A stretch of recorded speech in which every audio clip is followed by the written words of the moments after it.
All right, hello everybody. Welcome to VR Master League here in Venues, and for you, we've got 3 stellar matches. I was just on VRML 1 Twitch just moments ago saying it's a full platter, right? We have some high-voted teams here up and coming, as you see, and Gold Division. We have a Challenger Cup potential match coming up right after this one. And then following that, a master match. So you get the full platter of VRML goodness on stream tonight here in Venues and our Twitch channel and YouTube as well. So from the casting end of things, I'm Palador. We have Doc Education casting with me, Newton Dad on the cams, and for the sidelines, Glean. So, Doc, how is it going, and what's the outlook tonight for you? Well, I mean, you called it.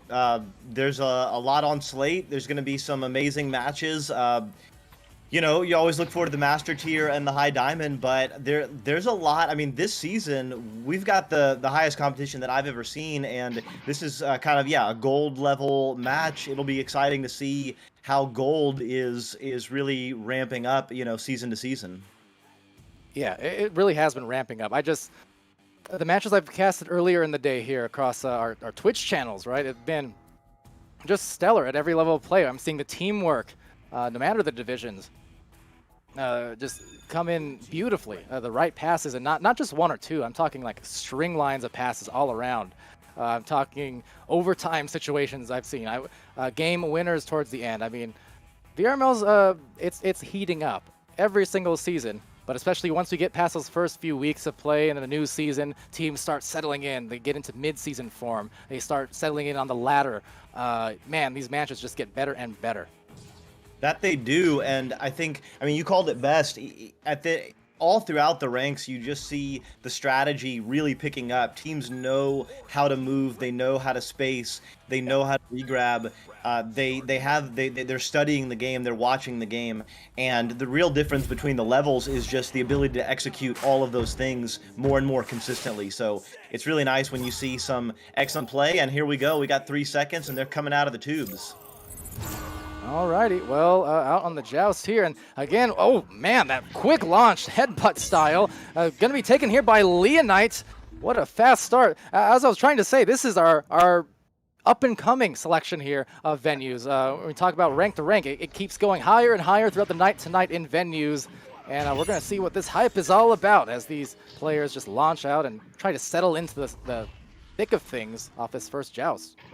Yeah, that first joust, I mean, you called it, that was surprisingly quick for any level, especially kind of up-and-coming gold. And look at that, oh, just barely off the ring. Oh, just barely off the ring. So a couple of dings there for Havoc Hailstorm, but early days, some really nice play from both teams.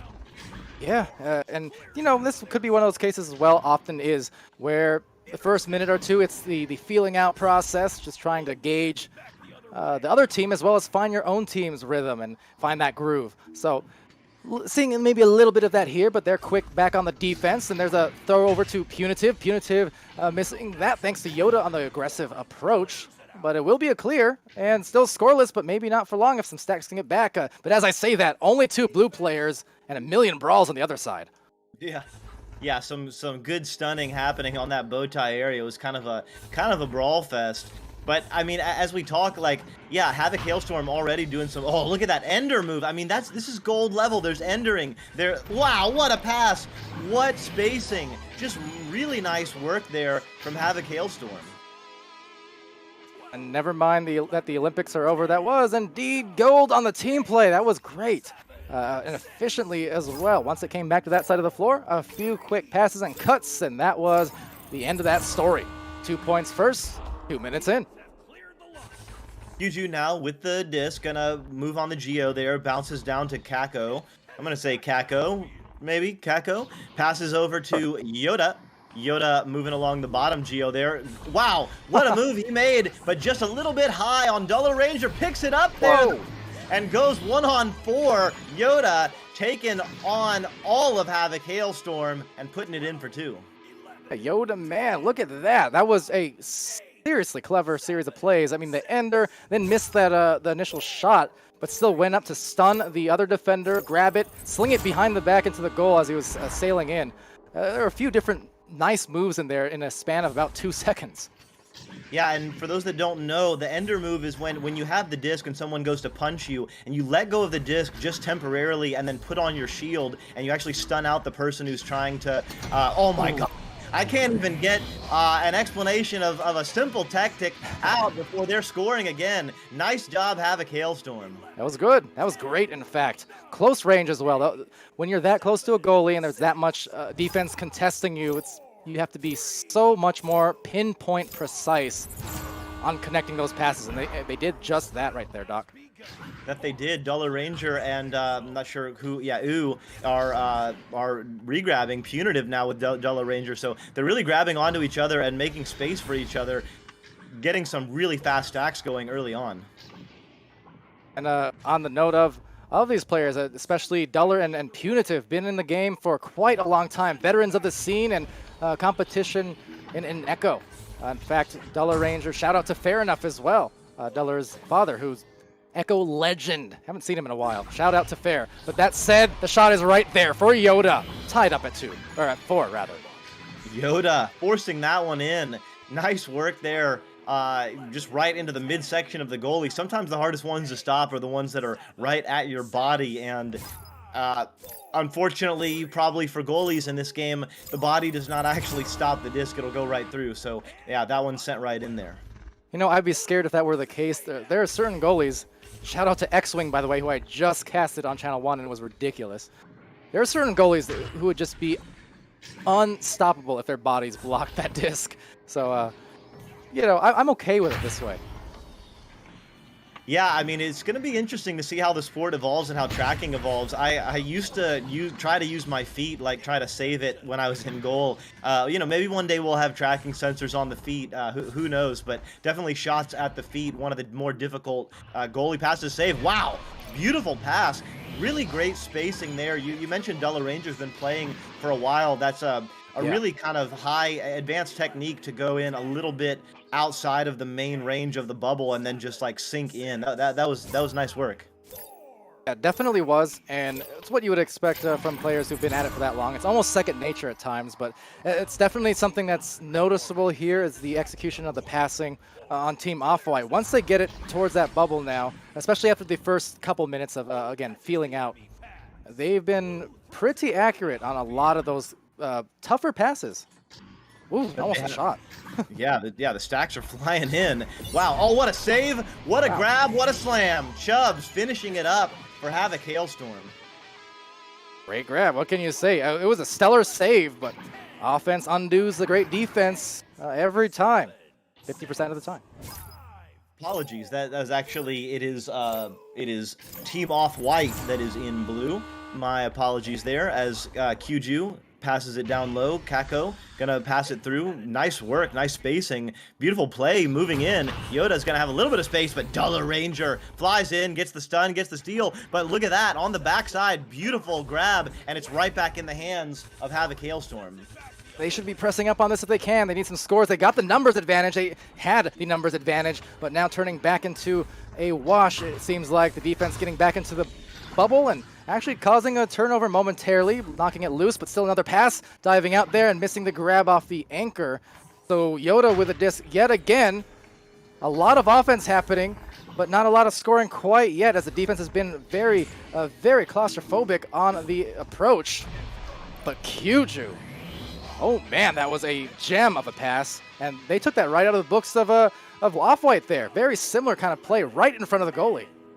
Yeah, nice work. It was either good awareness or good communication or both, because those passes were flying right away. The players knew where each other were. They were delivering it right on time without, I mean, they just turn around and fling it. And look, turning around, Yoda getting the steal. Can he get it? Off the bounce shot, gets the 3. So that's a huge turnaround there. 5 quick points. And I believe Havoc Hailstorm, well, let's say they have their latest lead, if not their first. Been a little while. I mean, it was you saw Off-White just starting to get that heat. They were executing pretty much perfectly, but that 2 in a row now in this joust. I mean, right back at them. So they have found their ground once again. They're looking steady. They have the numbers again. Oh, but couldn't make the pass there. And that's just the only difference maker, I think, between these two teams. The passes have been a little less accurate coming in from side of Hailstorm. But they're going to reset and try to calm it. Yeah, and oh, Punitive jumping out a goal. That's a really nice move from the goalie. They got their stack. The disc is open. Do they make it? Wow, Duller Ranger popping off the wall, popping off with the shot. That's a big time 3. Big time indeed. Duller sharper than ever and has the range. Yes, sir. It's a lead right back. And with that advantage, now, especially as we approach the under 2-minute mark of the first round, this is where a lot of the time that experience I was talking about, that is going to start paying dividends. There it is. I mean, a turnover here. That's where you see the players who've been playing for a very long time start to feel more in their natural groove because they've been in these clutch situations so many times. So we'll see if that plays out here. Yeah, let's see if the backline player can get it. It looks like, oh, we'll have a chance. Yes, picks it up. So Chubbs with the disc. Oh, but that stack picks it in. Yoda is flying in with the teammate, Leonite. They do miss an opportunity there, so we'll have to do a little bit of work. All 4 players flying in for Team Off-White. They get the disc, and that's a great defensive stop there. Absolutely is. 1 minute now. A goal would have been open potentially, but just beyond the grasp. So turnover. Leonite and Yoda need to look for a boost if they can. That goal is open. They want to get there. Either for that pass, the shot, the rebound, doesn't matter. But too late, it seems like, as the defense was able to recover. So a lot of brawls coming on that sidewall. And just barely holding on to this lead. Not able to hang on to the disc as it sails to the tunnel. Yeah, nice clear though. With 40 seconds left, basically any score is gonna end this game in either direction. And Chubbs with the disc is gonna clear it through. So the stack for Havoc Hailstorm does get back. They do have the disc. They're gonna try a dribble. Can they pass it through? They do have an opportunity for the moment, but wow, Team Off-White recovers quickly. So with 18 seconds left, they just have to take a little bit of time off, and they can take this round. Definitely the case. They need to have someone in the goal as well, but maybe won't make the difference at this point. And will be one last shot attempt and saved, sorta. But the victory will be just the same regardless. And 13-9 off of that last set of points. And over to our sidelines there to Glean. What do you think of that round? It was really, really interesting to see these two different playstyles come in. On the initial part of it, we saw Team Off-White playing to their strength of these bubble passes, where they purposely bring in the disc on one side and then have someone cut in on the other. And they're trying to find these goalies' blind spots to try and then get these close range shots in these twos, which is why they took the advantage here in the beginning. And then for later on, we actually saw the orange team over here, Team Havoc Hailstorm, start to play to their strength of speed, where they were starting to get those defensive stacks together, those offensive stacks together, and really turning up the heat with their regrabs. But then at the very end here, Team Off-White retaliated with their own form of speed and their own form of defense, where they were able to score a punishing 3 off of an initial play, and then continue on from there to take this first round. All right, thank you, Glean. From our sidelines, and again, Newton Dad on the cameras, I'm Palador. I got Doc, one of these sides, right beside me. Doc Education, that is. We'll also have Dimwee and Luke showing up a little bit later for some of these matches. Going to be just as fun. And again, just getting better by the week and better by the round, it seems like, here in venues and other streams all day on our Twitches. So with that, Doc Education again, back to you. I'm enjoying this. It's good being back in the booth. It's always good to be in the booth with you, Palador. And look at that, sending it in. Ew, gonna take a shot, but it gets stunned out. It's gonna be on the backside. Chubbs off the iron. Wow, was probably going for the top pocket there and just squeezed it a little bit too hard. Punitive with the disc and gonna reset here and set up their offense. Trying to play this patiently as well. Set up nicely. There it is. And you betcha. 2 points. Yeah, that was really nice. Like you said, patience. sometimes that backline player, if they can create a little bit of patience with their comms, with their body, by just taking a little bit of a moment and letting the team know, you know, look, hey, we've got control of this. That can really bleed into all of the actions. And you saw not quite sure how to pronounce that, but just flying in very casually and with the easy finish. Not playing anymore, Doc. Why are you talking about me? Dollar Ranger there, he's definitely playing, sending it over to the midfield as not you, Doc, but Emu. Anyway, it's Yoda with the disc, but losing it. And Punitive using the force as he forces it off into the orange bubble. And that might be right off into the sunset, but no. Able to get a recovery. Punitive as well. Turning into a 2-on-2. They could press this. Potentially the dive. It was there. It was right. And the shot was soft. That could have been a grab. Wasn't careful, but 4 points nonetheless to start off this round. Yeah, got a little bit lucky there on the pass. The goalie just not quite getting enough speed off the tap, and then you finished it slowly. I mean, I don't know. See, our alternatives basically we either talk to each other saying you, or we become insulting toxic casters by saying ew. So we're really kind of in a tough position here, so thank you. That said, a shot from the namesake, but for goodness sake, couldn't make it, unfortunately. Punitive here, still will find him right back, and second time will not be declined. 6 points on the board.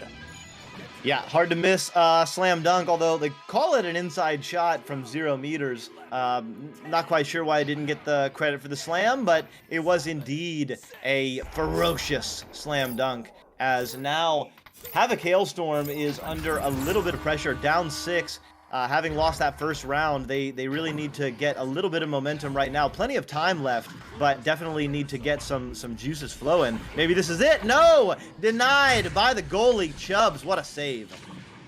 Yeah, they force inside that goal, unable to convert thanks to Chubbs' defense. And offense now, opportunities, but overshot. So they need to find their stacks here quickly before the numbers go against their favor. And I want to shout out as well, in our ear, one of our great moderators, Psychaotic, saying, informing us it's Iojo. Appreciate that. So we'll get at least that pronunciation right.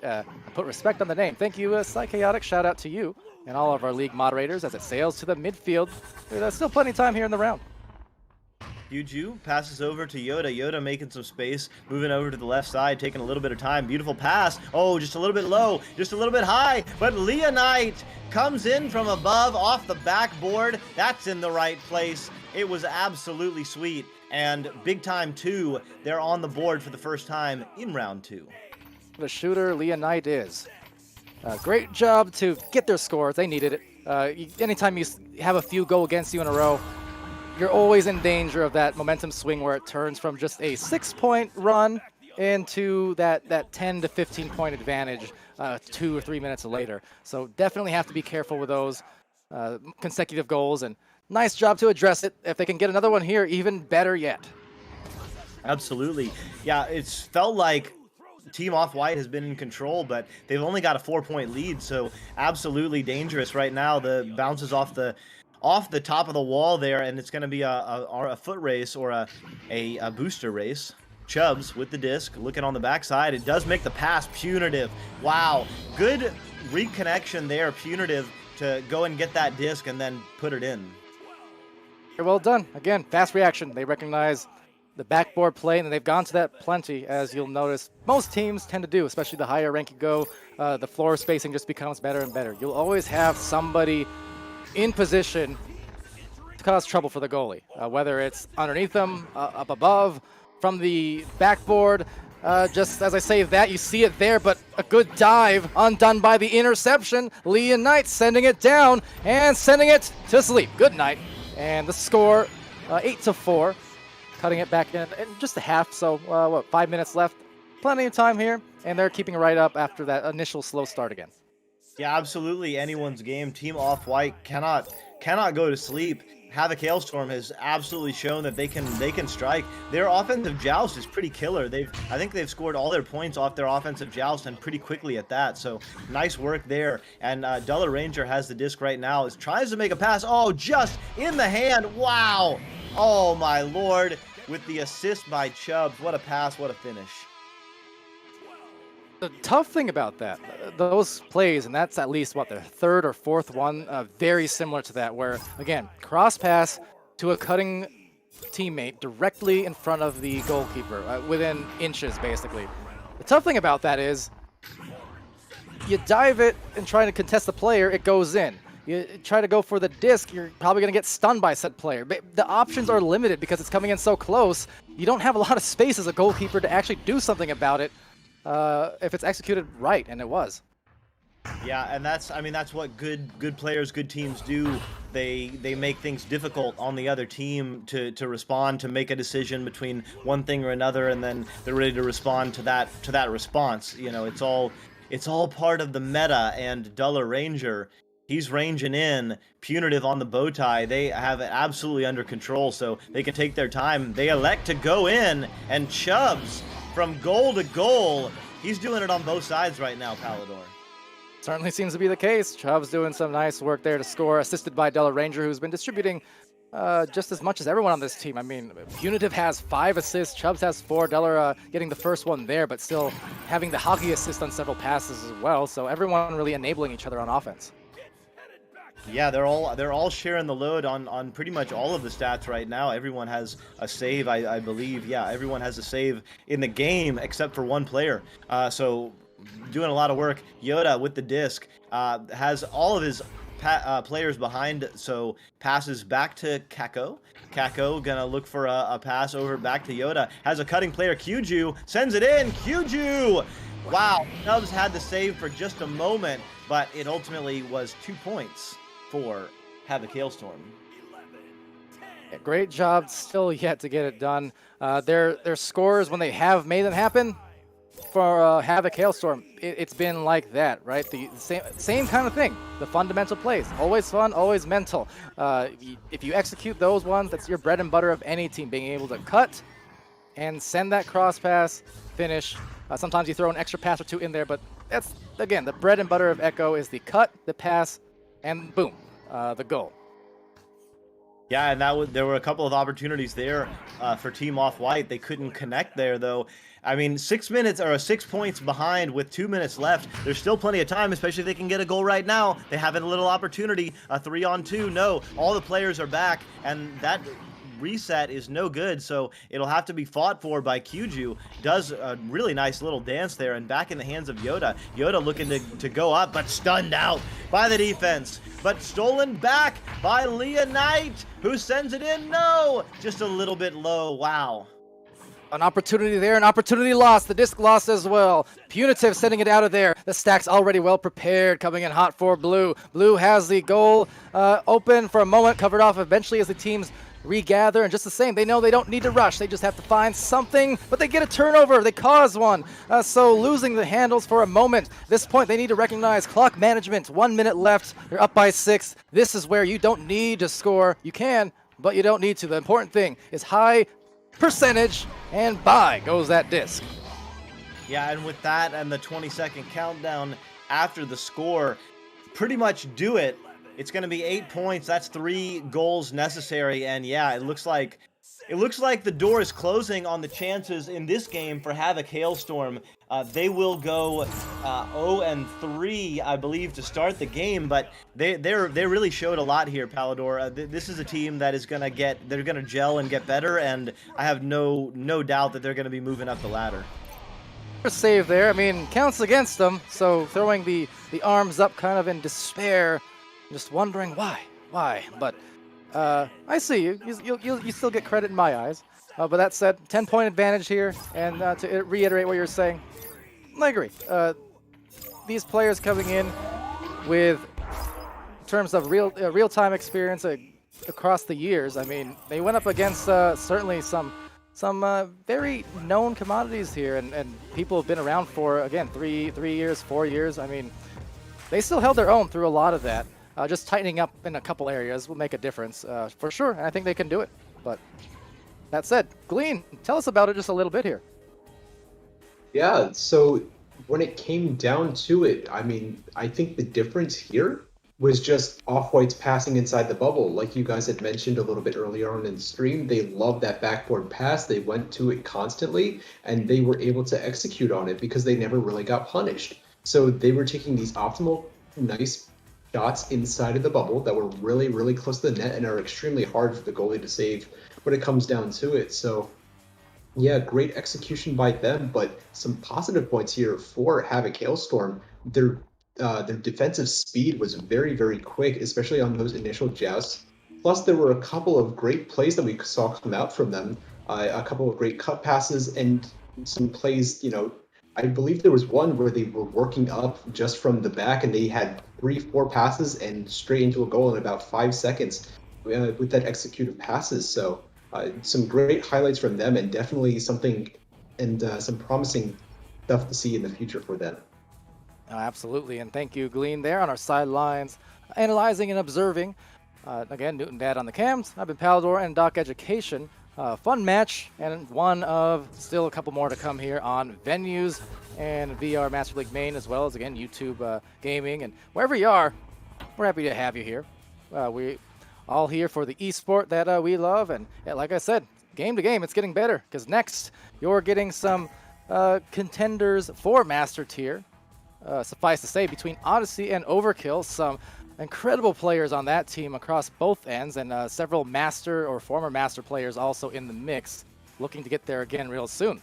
So that one will be casted by Doc Education here and Sir Dimwee, as well as Luke should be joining us on the sidelines, I do believe. And then following that, our main match of the evening will be in Master Division, Hive Mind versus the Austin Burners, representing NEPA there. So they'll be right around the corner, and well, so will we. Meanwhile, I'll also be on some other channels throughout the night streaming, so you can catch VRML pretty much everywhere tonight. But until our next match, a few minutes away, stay tuned, and yeah, we'll be back with some stellar gameplay real soon.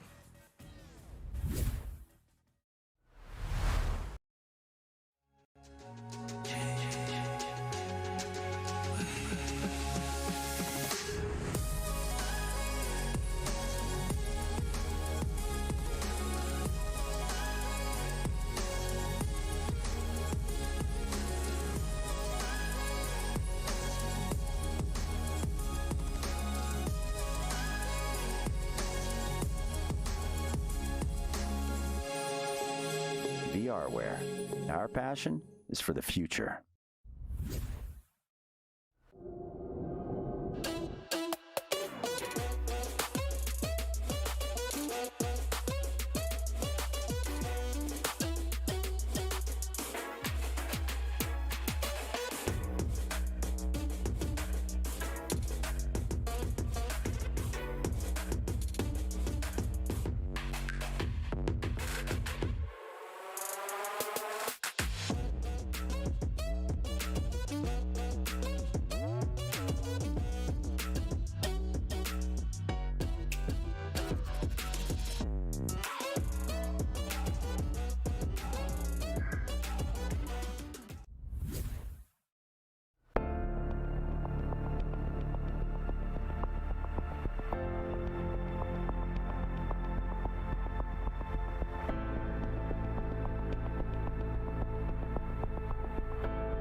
And welcome everybody to this fantastic matchup here, Overkill versus Odyssey.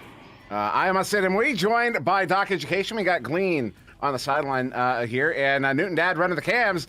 And I really, I already said it here, Overkill versus Odyssey, really exciting matchup. Overkill, well, they're in second place, Doc, but they did beat the Los Angeles Destroyers, who are in first. Of course, Odyssey down there in fifth. Of course, I say first, I'm subtracting the 10 from the Masters here. You know, they don't actually count. They don't matter. But yeah, I'm really expecting a really good matchup, but this Overkill team is really strong here. Overkill is really strong. Odyssey is really strong. Both new teams, but of course, not new players. All of these players, very, very well known, highly skilled, highly experienced, and some slightly different play styles. I would say Odyssey more of the old guard, and Overkill kind of some of the newer striking, really very fast stacks. Ghost Duck and Anubis and Paranym from Corrosion, famously known for their fast stacks in last season. And I mean, this is part of the arms race. You know, all of these teams are trying to get better, get together, create new, more dynamic groups so that they can challenge this, ever evolving, ever improving master tier. Yeah, it's really impressive how impressive these teams are. It is impressive how impressive these teams are. But we are going to get started here in round one. Of course, we got Odyssey on the left there in orange, Zeus, SN, Aeronite, Mamba, and Overkill, who get the headbutt on that joust. Anubis, Paranym, Ghost Duck, Knife Ridge, picked up there by Ghost Duck, edge of the bubble, sending a foot across. Paranym, sending that one in for your first goal of round one there. 18 meters a second from Paranym. I'm so jealous of Paranym. I don't think Paranym is capable of shooting a shot less than 18 meters a second. I mean, it's absolutely insane. I think her average shooting speed has got to be 18.5. It's just like 18s or 19s or bust. Oh my lord. Coming in, and Essen just barely got a hand on it. Anubis and Ghost Duck really creating a lot of pressure in that defensive backfield. Yeah, it's recovered now by Paranym. So Overkill back in possession. Of course, a notable Overkill currently 4-0 on the season, undefeated. And I also believe this is a team that has been running with the backwards boosting on their defensive joust. That's what they're getting in so quick. Although I definitely want to confirm that before I start rumors. But picked up here, Essen. Wow, able to beat them with speed. Odyssey has gotten on the board here a minute in. Yeah, I mean, yeah, the guys in blue are fast, but the guys in orange are also fast. Both of these teams can really stack. Odyssey and Overkill, excuse me, I keep wanting to say Corrosion. Anubis with the disc has an open pass on the right side, elects for the open pass on the left side. Zeus and Mamba, they are a really great defensive chain, adding a lot of pressure right now. But, just as I was about to say that Overkill was handling it, they missed it. And the clear is through. Yeah, that passing at mid was just crisp. I mean, it was really good, but then that last pass in, Zeus now opportunity here for Odyssey. Zeus is going to go ahead and get that one back to Essen. He's going to forward it all the way back, wide, not forward, but backward it all the way back to Mamba. Oh no, Ghost Duck gets the grab, Mamba gets it recovered, and now maybe a numbers advantage. No, Essen is going to end up behind the play there. Mamba sending this one in all the way in, off the ceiling. Nice read there by Ghost Duck, who slaps it back out. Essen not able to get the grab on it, although in the area, but what a chain. Ghost Duck picks it up. Excuse me, that was Anubis. Up to Ghost Duck to Paranym. Shot, but off of the post. Wow. This is so electric right now. All of these stacks are flying. The disc is going back and forth. Who's going to get it last is basically the question. Essen just grabbing it, but off the geo there, and it flies back onto the other side. The stacks are back together on this side dimly. This is insane right now. Yeah, that's a lot of speed in this game. Both teams having to play very, very crisply. I'm going to use that word again. Crisp is the word. Smooth, polished. That's what you need in this game, because this Overkill is kind of setting the pace here with how quickly they're sending these passes around. It's very important to note this team. No one's holding onto the disc for more than a second or so, and when they do, that's what happens. But Anubis, good recovery. Oh, off of a head, and then Essen comes out of the goal, gets a touch on it, but Ghost Duck getting it back. What is that? What is that? Oh, he just went alien on us. Ghost Duck has got the moves, absolutely able to juke on any kind of geo. It's really fun to watch. Just the actions per minute in terms of like flicking around on these geometries is pretty impressive. And Odyssey only down by 2. on their offensive joust, they do a relay style, passes up to Zeus. Zeus is going to have an open pass low. It's going to be in the hands of Mamba. Mamba back to Zeus, but Zeus not in the area. It's going to be a bit of a scramble. Zeus going to have to back it out. Will it go to an orange player? It finally does. No, the pass no good, and that stack is flying in right now for overkill. Yeah, get slapped there. Ghost Duck sending it in. Paradigm picking it up. No contest. Empty goal. Paradigm sends it in for the 2. Overkill has taken a 4-point lead here in round 1. Only 4 minutes in. And Odyssey is, I mean, this is not, the matchup here is really fantastic, but I am going to note, 4 minutes in here, possession time about equal, 115 to 119. The shots taken, 4-0 in favor of Overkill. Odyssey has yet to get a shot on goal. That's what they need to be focused on right now. Yeah, passes over to Mamba. Mamba with the disc passes back to Zeus. Zeus with the disc under pressure. Gonna take a shot a little bit wide. Paranim handles it and not under any pressure, so the stacks will get together for Overkill, although Zeus breaks up one stack, so at least Overkill won't be able to get together until, guess what? Their stack gets back together, and there they are, and they're right in there, and Ghost Duck sends it in. I'm actually wondering, you wouldn't be able to see from stream there, but from the angle I had on that, that may have been on its way in anyways. I'm not certain. But it was very close. It was very close. But we're going to Odyssey now. Joust advantage here halfway through this first round. 6-point deficit as SNS to send this one quickly to the near side there. Arrow Knight with it. Of course, Arrow Knight, one of our mods. Zeus, also one of our mods. And Essen back on the back line. And it is pronounced Essen. Although that is going to turn around. What a defensive stack there. Paradigm gets it picked up. They're going to clear it out. They got a 4-stack. Oh, everybody ever shooting except Anubis behind the goal there into the hands of Knife Rich, who gets it in for the 2. And Overkill is going to go up by 8. Wow. I mean, that really shows you the skill of this team from Overkill. They had all 4 players in 2 stacks flying in, and then in all of that chaos, able to immediately break up. There was the disc got onto the right shoulder. There was a player on the nest. There was a player behind the goal. I think there were maybe 2 players behind the goal. But anyway, there was good enough spacing that there were multiple pass options inside the bubble instantly. That really great work. And right now, Arrow Knight passing it in, but right out of the hands of Mamba. Knife Rich going to jump out of goal and send it through. Yeah, that one out to mid. Ricocheting up to the ceiling. Good chain. Zeus gets a grab, sends it back in. Far side trap. Essen with the pickup, going for I believe that was a shot attempt, or maybe just a dump in. And then across the Arrow. Arrow back to S. S going behind and under the goal to Zeus. It takes a shot there. That one's going to go under. And Knife Rich, well out of the play, was in the right place at the right time. Is able to pick that one up, send it in. Anubis is downfield, bringing it up. Gets it for the 2. Goes for the was that a layup or a dunk? I didn't quite catch it. Slam dunk, a proper slam dunk. And a 10-point lead here for Overkill. Having a little bit of fun. You know, that's what this game is all about. We're all about players having a little bit of fun, and right now, Overkill is having a lot more fun than our Odyssey. Odyssey, oh my god, again, right back in the hands. Anubis with the disc, gonna be under pressure, so passes low. Knife Rich gets stunned out. Paranim in the area, though. It'll be right back in the hands of Knife Rich. He sends it to Anubis. Anubis off the shield. Anubis with the goalie stunned. Essen puts his hands on his head, maybe just adjusting the headset, but maybe also just with a little bit of a cry. Yeah, maybe he's. I can tell you that was. If it looked like he was emoting, he was. He knows the camera's looking. He wants to let everyone know how he feels about it. As that Paradigm did get a stun on Essen in the goal there, and I can tell you, that's the one thing. Essen is always prepared for those, and so the fact that she was able to get it is notable. As Ghost Duck gets this one 26 meters out, and that's going to put Overkill up by 15. Insane. Overkill absolutely killing it. And Ghost Duck sending it in from 26 meters, nice and easy, 14 meters a second. Knew he had time and just flicked it in. This is absolutely becoming, they're running away with it a little bit here, Dimly. They really are. As this one is going to get sent into that tube. Zeus stunned out. Oh, frustrated. You can see the arms flailing there. Anubis sending this one down. Paradigm's going to get there first. And now looking for an opportunity, going to go to, looking at Knife Rich at the shield, a whole bunch of bodies in the area. Somehow Anubis comes away with it, going to get stunned out. This one up there, Arrow Knight gets there first, gets it cleared. It's got to be off of that far side, what do we call that? Station block, as that Ghost Duck turning it around once again for Overkill.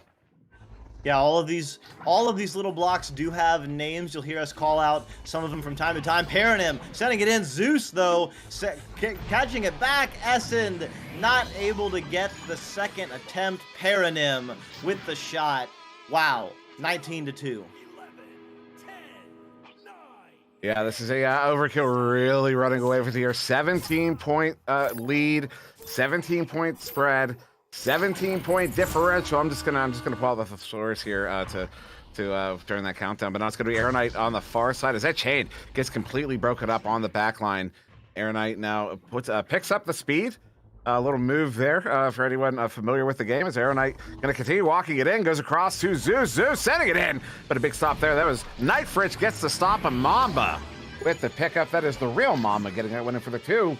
And Odyssey going to cut that lead down to 15 here. Now, Doc, I mean, that is maybe too little too late, but we're nearing the end of the round. Getting a goal there, maybe pushing that momentum in their favor for the next round.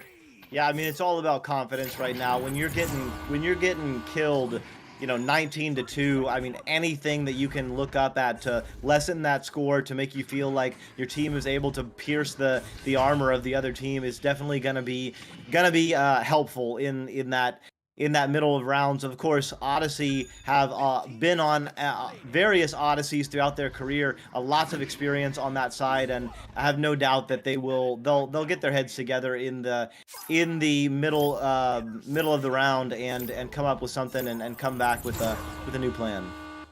Yeah, I'm confident they will, as well as those are players that will talk this out and try to figure out what went wrong. Glean maybe with some insight into what those players might be talking about during this intermission. I think purely the one thing you have to talk about is the pace of this game. Simply put, it has just been Overkill trying to dictate the speed of this game, the pace of this game. You can see it in their regrabs, you can see it in how fast they're moving the disc up the field, trying to put as much pressure as they can inside the offensive zone for them as soon as they can, so that way this defense has to collapse and gets really panicked. And you can see it's worked out so effectively for them because their regrabs are so fast. They've been able to score on these fast break opportunities when there's no defense, as well as being able to break down defense with their speed and a numbers advantage. So really what Odyssey has to do here is they have to come back and they have to say, okay, how do we deal with the speed, and do we want to play a slower game where we know we can control the disc a little bit more and we can bring a couple of good plays into our game plan to then be able to turn this one around, build some momentum for ourselves, and perhaps take a grasp of this second round. And it does sound like we may have just gotten a timeout here. We did, and it looks like Odyssey will be extending this intermission here, which doesn't surprise me. It doesn't surprise me. That was something we did back on Nova. Of course, Essen, one of my old teammates, back on Nova with Venom and Zesper. The Venom now on the Florida Laser Sharks.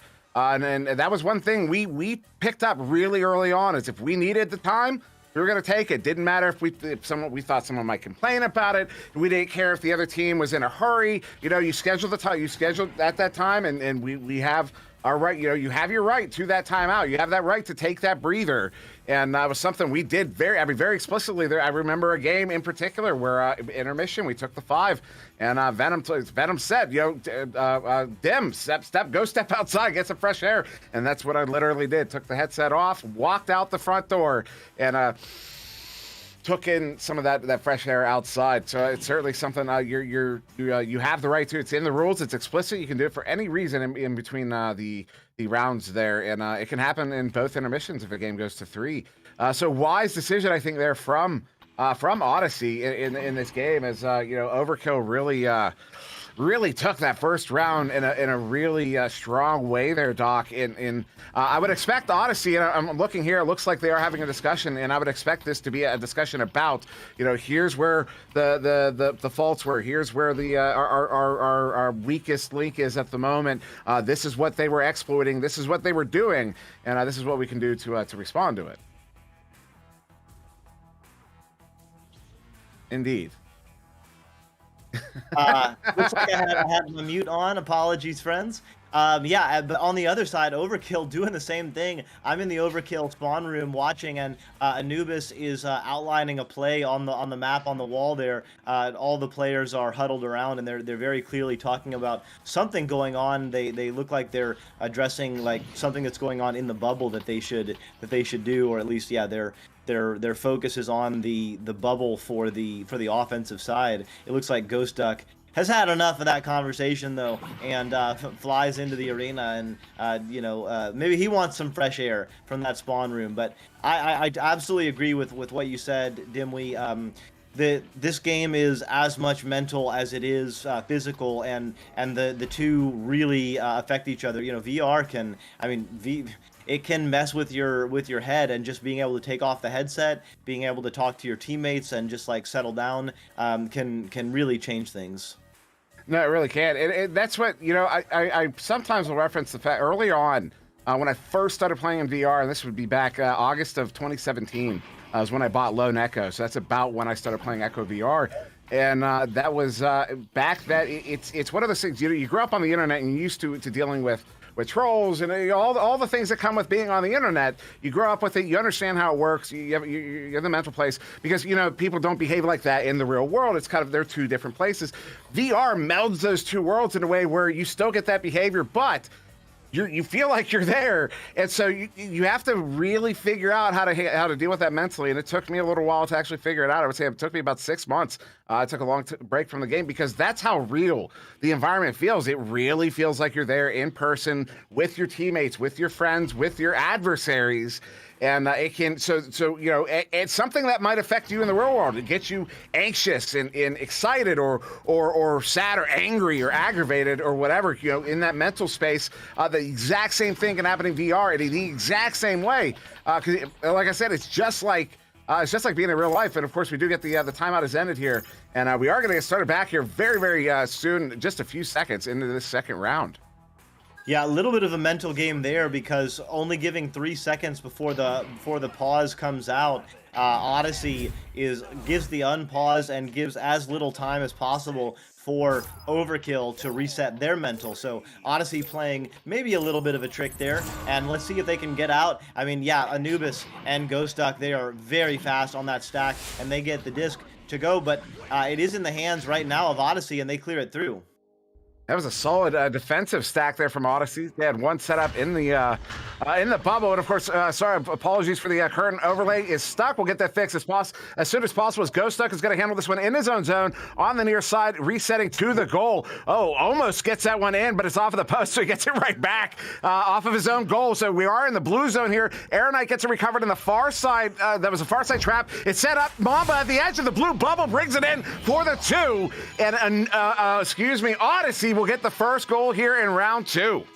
Yeah, Mamba flicking it in above his head, kind of going backwards, and straight above the head, kind of just a lob into the goal. Nice work there by Mamba. Sometimes that can make a big difference to your team as well. To see your teammate score in a kind of casual and easy way shows them that that's possible. It just gives you that look. So Knife Rich with the disc, sending it over to Ghost Duck. Ghost Duck doing a little bit of a juke. Gonna work left and right, passes back to Anubis. Anubis with the disc, gonna send it back to Ghost Duck. So working a little bit of two-man game, finally finds another player in the left side. It is Knife Rich, but the disc is now back in the hands of, just take a shot, Paranim just a little bit wide. And now Knife Rich sending this one back to Ghost Duck. They're going to fully reset this one as Odyssey is just there, plugging all the lanes there in the bubble. Anubis far side juking on the ceiling. Does get this one sent into Ghost Duck. Ghost Duck bringing it in. Is going to hit it. Essen was there, had his shield up, and actually did get stunned out. That was perfectly timed. The stun on Essen came at the moment the shot came in, the moment he was pulling his hands away from his head. And that allowed that goal to go in. What a coordinated effort there from Overkill. Might have been what they were talking about in the intermission pause. Overkill was outlining a strategy for the bubble, so Essen now sending it low, Aeronite with the disc. It's going to be Anubis and Ghost Duck who are adding that defensive pressure. They're moving geo to geo, kind of like sharks in the water. Mamba trying to fly up, trying to break them up, but they do get broken up just naturally, not grabbing it together. So, but the backstack, Knife Rich and Paranim coming flying in, getting the stun out and getting the steal. I love when this stack is on here for Overkill. It is so precise. It is so quick. They hit everything, but this is gonna get in a Zeus from Arrow Knight. Odyssey have retaken the lead here, 2.5 minutes in. So far, I don't want to speak too soon, but so far it's looking a little bit different here in round 2. Yeah, Odyssey is settling in. They've got 2 pretty easy scores, and those scores have come from great setup, great stunning out of the stacks. I think you're going to see Odyssey probably trying to brawl a little bit more and break up the stacks, cut down some of that speed for Overkill, because if Overkill can get their stacks together on offense or especially on defense, it's going to be a long, hard night for Odyssey. Oh, Anubis sending us from the near side, trying to get it to a knife ridge. It does get it recovered, sent up now to Paranim. And Paranim can't get that one away from Arrow Knight. Does score that turnover, gets it cleared out. Down into the Overkill zone. They are in the area, because Mamba has to go take a bit of a detour to recover that. Soft reset, but does get it to Arrow Knight on the back line. Arrow Knight just scoops it to the near side where Essen will get it recovered. Under pressure, though, immediately has to get that one back across. Arrow Knight, though, has space now. Walking to the edge of the bubble, looking for an opportunity, goes down to Mamba. Mamba sending, Mamba sending it across. Looking to get it to Zeus, but Zeus is stunned out, and Paranim will get it tapped. Yeah, unlucky there for Mamba and Zeus on that connection. Maybe should have taken a shot, but now it's back in the hands of Overkill, at least for the moment. You cannot stop that man. When he gets in that area, Ghost Duck doing work. What a slam. Yeah, I'm leaning over watching this one on the stream because Newton Dad got a much tighter shot on that than my cam did, and what a beautiful dunk there. It's an inside shot, but it was for sure a dunk there from Anubis, flinging that one around and in. Oh no, that one's gonna get loose, fighting its way to the near side, but Arrow Knight does get it recovered. So Arrow Knight getting away from that aggressive Anubis there. Anubis and Ghost Duck on the forecheck here. Then pass across there again at Zeus. Kind of that kind of the defensive setup on the offensive joust where they all kind of, you got the 2 players on the geos deep into your own zone. Try to break up that forecheck, as this one is going to get sent in. I believe that was a shot attempt, but it will get hooked down to the floor. Mamba will get it recovered on the near side. Mamba passes over to Essen. Essen changing positions with Mamba. Essen going to the block there, passes it in. Mamba from above. So just like you said, Dimwee, round 2 is looking very different from round 1. Yeah, we're halfway through, just over the 5-minute mark, and Overkill cannot get the lead here in the second round, at least not so far. Every time they've tied it up, Odyssey has come back with another 2 to retake the lead. It started 2-0, then 2-2. 2-0 was obviously it started 2-0. Odyssey got that 2-0. Look, shot! Oh, come on! Barely, but it makes it as Zeus is going to T-pose after that one. I don't blame them. That was a beautiful shot. They're going to go up now by 5. Wow. Well, sometimes it's better to be lucky than good. And Zeus sending it in there, that was a nice bit of luck. But right now, they have their biggest lead of the game at 5. It's on offensive joust for Overkill. We have not seen that very much. They elect to do a dribble, but the stack from Odyssey showing they can do work as well. Flying in, there's a little bit of an opportunity here. The stacks are together. Mamba gets a pull off. He's moving fast. He's got the disc. He's under pressure. Tries to dump it off, and it will be good for Arrow Knight. Arrow Knight gonna send it right back to Mamba. Mamba gonna dump it back to Arrow Knight. Arrow Knight to Zeus. No, just a little bit outside, and it's tapped back. That one was very close to going in. Paranim uncontested, although that chain is going to make it back to the bubble, and then a disruption there. I believe Mamba maybe getting a headbutt on it. Now Arrow Knight good leech, although that one's he's not going to be able to play it. And out of the near side wall, Ghost Duck ultimately getting there first. Just over 3 minutes to go here. Still a 5-point lead to Odyssey as Overkill pressing in on the bubble. Shot there, Ghost Duck off of the head of Essen, I do believe. I will watch it on that the stream delay here, but still a good shot. A shot is a shot. Actually, wow. Ooh, it was a headbutt, but yeah, that's gonna Overkill's back with a 3. Looked like you had a comment there, Dimly, but we'll save that for the aftercast. Essen with the disc has two options open, but Anubis and Ghost Duck are so fast they can jump any pass here. Aeronite with the disc gonna pass it over in the left trap area. Zeus with the disc. Aeronite is breaking up the stack from Anubis and Ghost Duck, so absolutely Essen is breaking up the stack. So that is definitely a strategy that they're using, and it's working right there because it makes space for the snake. Mamba sending it in. The real Mamba getting some real points with that steep shot. That was maybe 5 degrees. And yeah, they reclaimed the 2 points there that they were not happy about, as Overkill now going to be back at the 5-point deficit. Once again, very different second round here, as that first round almost made it to a mercy. And now this second round, Odyssey has maintained the lead. It's either been a lead to Odyssey or a tie. Overkill has not had the lead here. That's a good chain. Open goal. Mamba takes the shot. Mamba hits the shot, and they're gonna go up by 8.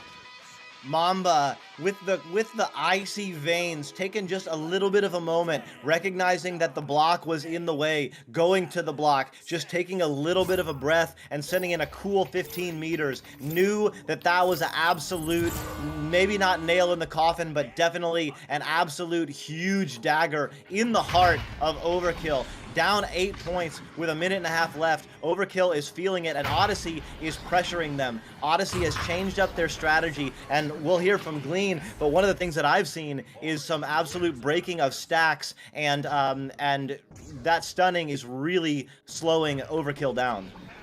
It really is, and I think, that's probably what they were discussing early on is, get those stacks under control, and you can get the game under control, and under control it has been here for Odyssey, as that one's going to get dumped in, picked up by Mamba, far side Mamba, under double covered, as that is going to fold up the defense a little bit, although, good play there by Knife Rich. Actually, good play by the defense overall, but Aeronite touches it, gets it back. Oh, stunned out there. Nice stun, and Zeus is going to back that one out wisely, as they were kind of playing a little off balance. You can see they still off balance as that one does turn over. Ghost Duck gets it, clears it all the way down, and a good defensive chain there from Odyssey. Yeah, Odyssey stacks are moving maybe as fast as Overkill stacks are right now. A big part of that is the stack breaking that we've seen. That's a shot. It's going to be a little bit wide and high, but with 30 seconds left, there is no time. And just like you said, Dimwee, round 1 was very nearly a mercy. Overkill in absolute control, and right here, it is 14-6 with 15 seconds left in round 2. Yeah, this is we will be going to round 3 here, just waiting to see if maybe one more goal gets scored. As this one up to Ghost Duck, Ghost Duck up to Anubis, who gets this one set in. That one may just go in, it does. That is just ridiculous. So Overkill will get one more goal to end the round. They're going to be feeling good about that. Maybe something they can build up for the 3rd round, but Glean, what a round that was. What a round indeed, and I will tell you, I think there are 3 main things that Odyssey took away from that first round to then come into this one. First off, like Doc said, we need to break the stacks. Overkill has simply been too fast for us to keep with, for us, in Odyssey being us in this instance, for us to keep up with. So we have to break their stacks, make sure they cannot get back on defense or get forward on offense, and then we'll be able to shut them down. Secondly, on these offensive rollouts, we got to play it a little bit slower and a little bit slower in the offensive zone. We know that we have great passing, and combined with our stack breaking, we know that we can break down the defense, get the defense caught out in these bad positions, and then be able to capitalize with numbers. And then finally, this team has just been so good about their defense. They realized exactly what the rollouts were that Overkill has been running. We saw a number of picks there in the defensive zone for Odyssey, and they've been able to capitalize on those and successfully take a round 2, bringing us here into this intense round 3 between these 2 teams. Intense is the right word for it. I expect this to be quite the contentious 3rd round, as there was no time out here. We're going to get right into it. Round 3 underway right now. Both these teams want to go. Let's see who's going to get a hand on it. Of course, it is Overkill with their incredible speed. Knife Rich sending a bounce shot off the floor, and Paranim doing some work, getting the stun on the goalie and the steal and sending it in. So Overkill with some fire out of the gates. Yeah, 9 seconds, as you said. That is quick. That is quick indeed. Overkill making an early statement here after their after the late round statement in round 2, getting that long 3 as Essen has to get away from that chain. Oh no, there's a turnover. Ghost Duck, what was going on there? Why was he just twirling? I don't know what happened, but Aeronite gets picked up, clear through mid all the way down. Yeah, could have been stick drift, but Essen flying in, Mamba with the disc, or rather with the in the area. It's going to be 2 players for Odyssey.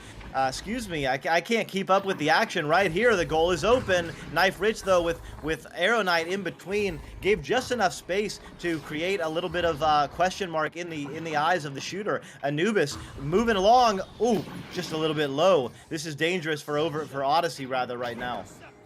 Yeah, all 4 players have Overkill around the bubble. Ghost Duck shot! I don't know how that was. That a headbutt save there from Essen? Unbelievable. As that one will get recovered on the far side wall. Knife setting us one up to Ghost Duck. Ghost Duck setting in the shot. S was on. He was no longer stunned at that moment. He went for the save, but wasn't able to get the grab. And Overkill will take a 4-point lead here in the 3rd round. Wow. Yeah, and I don't care how good your defense is. You can't give that many opportunities to a team like Overkill. They will convert one of them. You can make 1 save, 2 saves, maybe 3 saves, but yeah, as that ticker counter counts up, your chances of getting that stop go down. Anubis and Ghost Duck are there, and Essen is stunning out the stack. So the stack is broken up right now. Essen blocking the goalie. It's a 3-on-3 situation right now, but oh my God, in that 1-on-1, it was Knife Rich getting the disc. They're stacked up, and the leech is good, so Odyssey will have to retreat now. And yeah, this is another good possession here. Overkill as they get that turnover. And it's one thing we've noticed. This is looking again like the first round where Overkill is just unstoppable when they get on the offensive rush. What a read there, although Essen gets this one cleared out. We're gonna have a stack race all the way down. I see 1 stack getting away cleanly. It's only orange. There's blue getting back in the bubble. Looking at a 2v3 and Mamba thinking about it. Mamba taking the shot, though it does get stunned out. And yeah, Zeus was looking for that recovery, but Anubis will get it cleared out. Up into the hands of Paradigm. Oh, there's a chain already down there looking for it. Ghost Duck. Does he have the lane? Thinking about it. No, gonna go and set it in. The friendly Knife Rich gets it in for the 2. 3 minutes in, Overkill's up by 6. Knife Rich slipping in the dagger into the back of the net. That is 6 points lead for Overkill. Odyssey, their approach is still working well. Mamba had a great opportunity and just wasn't able to connect. Some good defensive stop there by Overkill. It could have been 4-2. Instead, with that stop, it's 6-0. So Anubis and Ghost Duck are doing what they do. It's going to be Aeronite getting a little bit of stun, so they have broken up the stack, at least for the moment. That creates space for the passing. It's 2-on-2 right now. There's a little bit of space. Mamba and Zeus. Oh, going for the top pocket. Oh, wow. What a bounce pass. What a finish. What? I cannot believe what I just saw. I can't believe what I just witnessed there. Well, Zeus got a goal. Odyssey is on the board. That was just ridiculous. As 4-point lead here to Overkill. 4 minutes off the clock. Overkill with the joust advantage. Paradigm does get it through mid and up to Knife Rich. Knife Rich on the far side. Crossing it up, gets it back to Paradigm. Paradigm bringing it in, gets a 1v1, sends it in for the 2. Overkill is up by 6. Yeah, and 2 defensive players for Odyssey just shot right over Paranim, just barely out of grabbing reach, and weren't able to get the stop. Paranim able to go in completely unopposed, and when you go one-on-one against a goalie, at this level, it is very difficult for that goalie to make a stop. Okay, so Overkill has changed up their approach. They are now in a man-to-man. They sent 1 at the QB, and they sent 3 into the mid area. That may have caused a little bit of question for Odyssey, because they do turn it over, although they get it right back. Yeah, you know what you want to do in that man situation?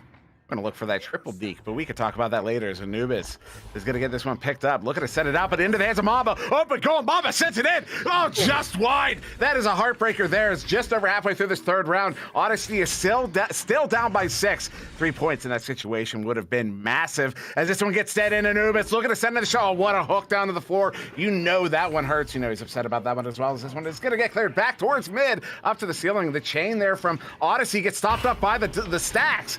but that will be Arrow Knight with a clear. Arrow Knight, really beautiful clear. It's going to bounce. It's going to be in the low part of the bubble there. Can't be picked up by Knife Rich, so Zeus flies in. Mamba's right there. The pass to Mamba, and the tap in. So nice work, and Overkill has really been in control most of this round, and yet still they only have a 4-point lead, so it looks like we've got a timeout. Yeah, and I didn't catch who hit the button, although it was kind of looking like Odyssey was more prepared for the pause there. So I'm thinking maybe Odyssey, but I'm honestly not certain who got that pause. David, if you're watching. But yeah, I mean, this is a fantastic blue team pause, as I'm being informed here. Yeah, not sure what the situation is, but I can say the situation in this game is I mean, this has been quite the contest. Currently, game high points tied. Ghost Rich and Ghost Duck and Mamba, each with 13 points. Also saves is pretty nutsy. If you look at the also assists, everything is a little nutty on the board here. I mean, everybody's just racking up stats in this one. Yeah, I don't even know. Doc saved me from myself. I mean, it's hard for us to keep track of what's going on here.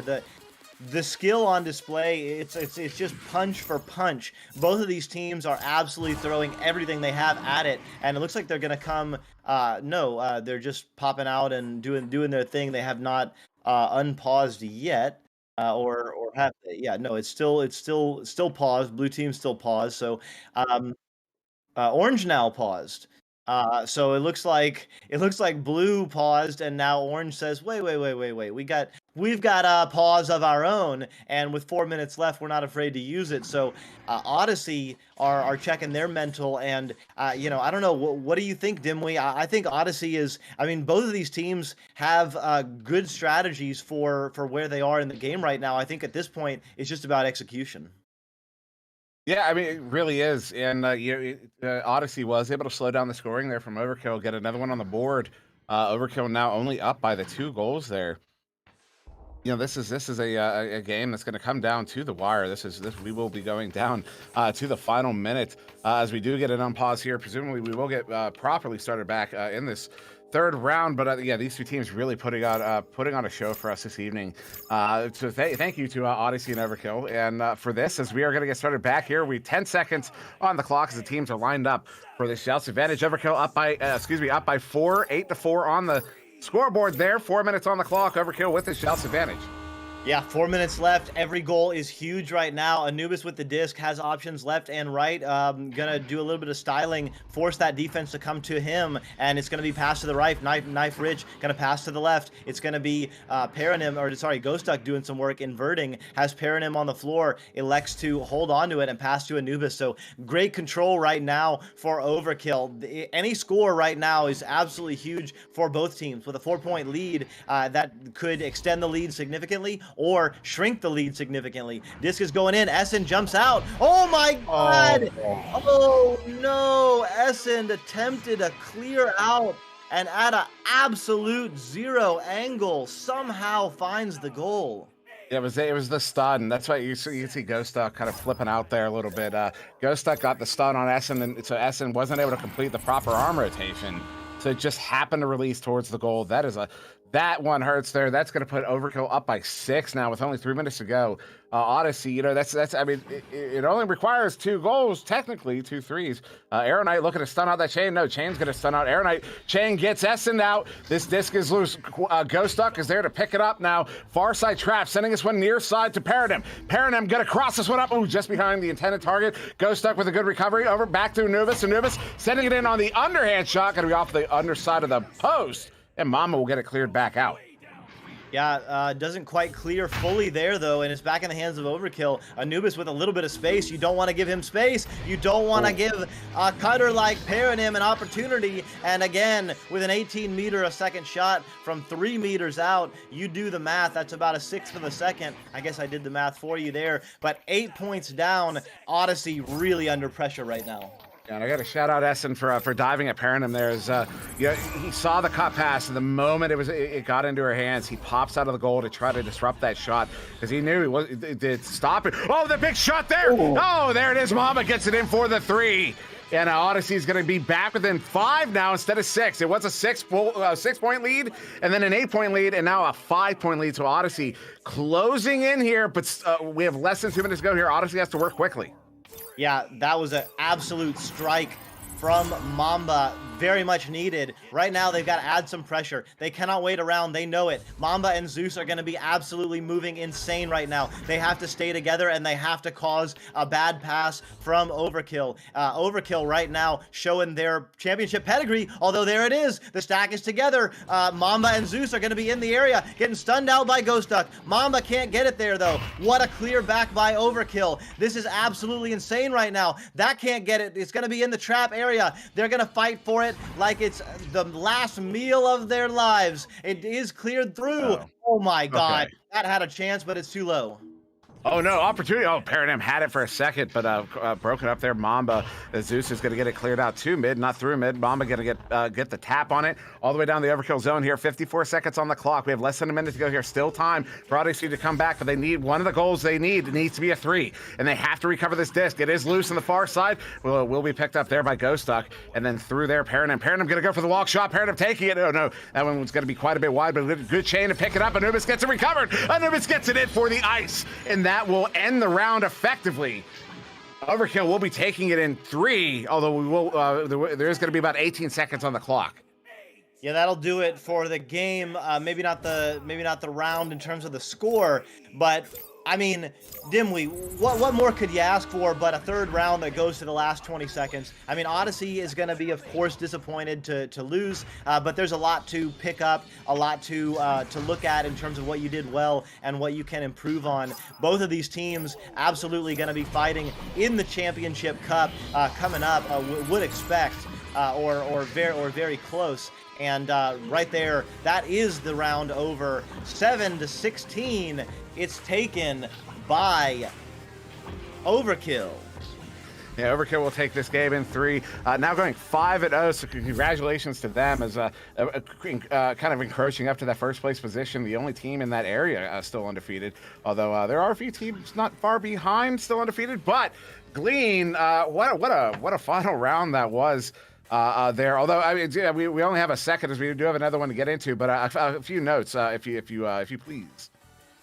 Oh yes, of course. And when it came down to it, I think that there were 2 main things to take away from this third round. First of all is that Overkill adapted very well to the stack breaking from Odyssey that we were seeing in the second round. We could see in the beginning of that third round, they're still under a lot of pressure there from Arrow Knight in the mid area where they're just getting stunned out and they can't really get anything, which is why this was close in the beginning. But then that one play, I think, really emphasized it, where they were able to get the stun at Arrow Knight, they get the stun in S-End in the backfield, and then get the turnover from there. And then secondly, it was just a matter of execution down the line here for Odyssey. There were a number of missed shots down the line where they could have had another 3, another 2. I think in total it could have added up to about 7 missed points, which could have made or break the momentum of this game and quite possibly the entire round itself. So when it came down to it, maybe a little bit of lapse in execution, but otherwise a fantastically played game from both sides. Yeah, fantastically played game. I do agree. We are going to go ahead and take a quick intermission here. We have one more to get to on this very special Saturday night venues broadcast. Hive Mind versus Austin Burners, a Master Tier, North American Master Tier matchup coming at you in just a few moments. Don't go anywhere. We will be right back.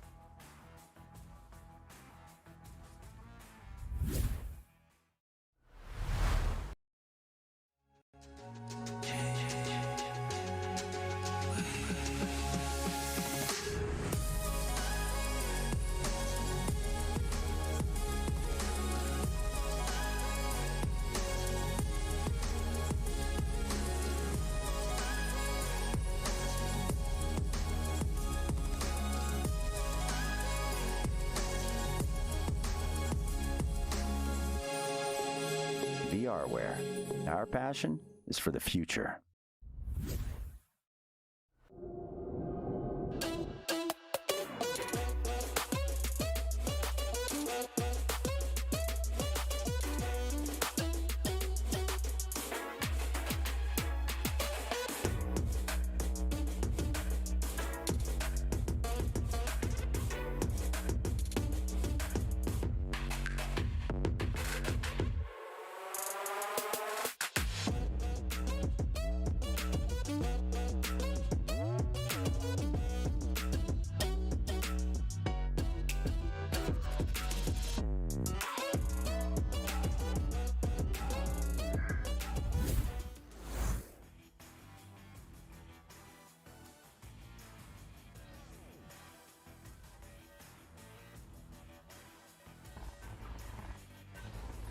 And welcome back, everybody. We have another fantastic matchup here for you. Austin Burners versus Hive Mind, number 3, number 7 North American Master Tier matchup. This is set to be quite the game. And once again, I am Monsieur Demouy, joined by Doc Education, Newton Dad on the cam, excuse me. And of course, we have Glean on the sideline. Glean, this is set to be quite the matchup here. And as I understand it, you got some. You talked to the teams before earlier today. Yeah, I have a couple quotes from them coming into this master match as we like to get an idea of what these teams are looking for coming into these matches. From the side of the Austin Burners, Mozzie, a premier player on this team, saying, hey, I feel pretty confident going into today's match, hoping to keep up the momentum we had from the game last Wednesday. And Chrome, the midfielder for this team, saying, we are focusing on bringing our scrim mentality into matches. And you got to think, they got to be showing up really well in scrims. They got to be feeling really good in those opportunities that they have to play these other teams in the master tiers. So hoping to see some of that come into this match here tonight. And on the side of Hive Mind, walnuts it is. They're excited to play wall to wall on this game and excited to bring whatever they have into this match against the Austin Burners. Yeah, this is. I do expect these two teams to really be playing their tails off, as it were. As Austin Burners playing for a top 4 spot here. Of course, notable this season, the top 4 in the Master Tier at the end of a cycle do receive some manner of prize at the end of the cycle. Then, of course, Hive Mind here, effectively at this time playing to not get relegated. Doc, I expect both of these teams to really come out swinging in this one. Oh, big time. I mean, any master tier match right now is just an absolute slugfest. I mean, top to bottom, there's definitely separation in the master tier, but maybe with the exception of Ignite, the way Ignite is playing right now, any team, on a given night, given the right set of circumstances, can absolutely take a round or a match. So nothing taken for granted here by either of these teams. No, nothing at all, as we are got to get started here in the first round. Both teams have readied up, and that is the Austin Burners on the right there in blue, Mozzie, Jiggy, the Law, and Chrome. And, of course, Hive Mind there on the left in orange, Captain Will, Link 1, Wit, and Supram. And that will be the Austin Burners getting that one off of the neutral jousts. It looks like Hive Mind set up completely, fully on defense there. And it does pay off as Supram is going to force a turnover, get it cleared out up to Wit. Wit has a lane. Wit takes a shot. That one's going to be, just off the edge of the barrier, but recovered by Supram. Looking to bring it in. No, stunned out. And back in the hands of Mozzie. I mean, you can't miss by much less than Wit did there, just barely catching the shield, and that one just barely caught the Geo. So Chrome with the disc has a goal open for a moment, but a goalie was enough in goal to pass back to the Law. The Law holding it down on the backside, passes over to Jiggy. Jiggy got space, so Jiggy gonna do Jiggy thing and pass it back. They've got some nice control right now. Do the Burners. The Law moving in, gonna pass over to the left side on the Chrome electing to go backwards. So we're seeing a lot of patience early on here, didn't we? Yeah, a lot of patience, and that's what I expect from both of these teams. Maybe a little more speed from Hive Mind, but Austin Burners, and there you go. That's why X's and O's all the way into the 2 points on the board. Austin Burners going to take the first lead in the first round, and takes a minute and 2. But once again, I mean, that comes to that patience. That's how they're going to be playing, at least to start. Yeah, I think that's one of the things that really separates the Master Division, is just that knowledge that when you have control of the disc and you've got them retreated so that they have to have someone in goal because they're respecting your 3-point ability, you've got a numbers advantage. You've got a 4-on-3 advantage. And look at this, Hive Mind flying in, but it will be hauled in by the Law. Oh, sorry, the Law. Flying back. The Wit clearing it through, but it gets caught in the trap. Yeah, Captain Will had a big stop there in the bubble. Wit trying to get it cleared out. Link 1 trying to get it cleared out, is unable to. As the Law will get it picked up. Law going to send that one over to Chrome. And Chrome now sending this one back across to the Law, though, off the mark into the near side trap. The Law does get it picked up, but under pressure there by Captain Will, but he does get this one sent off there to Mozzie. Mozzie going down there to Jiggy. Jiggy sending it in on Wit and hits it for the 2. Austin Burners are going to take a 4-point lead now. This one taking 47 seconds. Yeah, nice work there. Just even when it's a little bit of a, looks like a more of a one-on-one play, everything is being set up by the spacing, by the opportunity for passes, by drawing defenders out in various ways, and Austin Burners really showing what they've got right now. Wit, oh, with the steal, it's going to be picked up by Chrome to Jiggy. Jiggy going to get stunned out, but he does get a pass off. The communication and spacing right now for the Burners is really on display. Yeah, and the Law hitting the brakes there, making some space to get that one over to Chrome, but Chrome going right back to the Law. The Law just really wants that defense out. Oh, that's a double pull. There's over to Mozzie. Mozzie gets the 1v1 easy. Sends it in for the 2.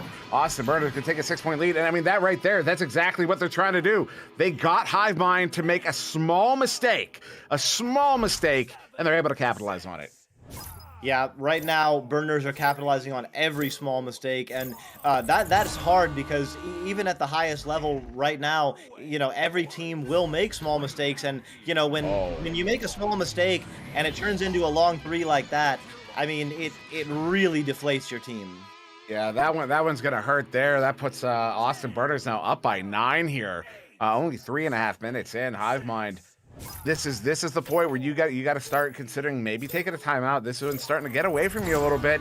That can really start affecting the head game. But you know, they know better than us. They know what their comms sound like right now. They know what the communication sounds like. They know how they're feeling. And looks like maybe they're feeling a little confident there. So Captain Will sending this one all the way in. Fortunate bounce maybe as Link One's trying to track it down. A couple stuns at the shield. Oh, the stop there, Jiggy. Got to get it set out near side all the way. Actually, not all the way out. Hits the lip of the tube, and Captain Will back in possession.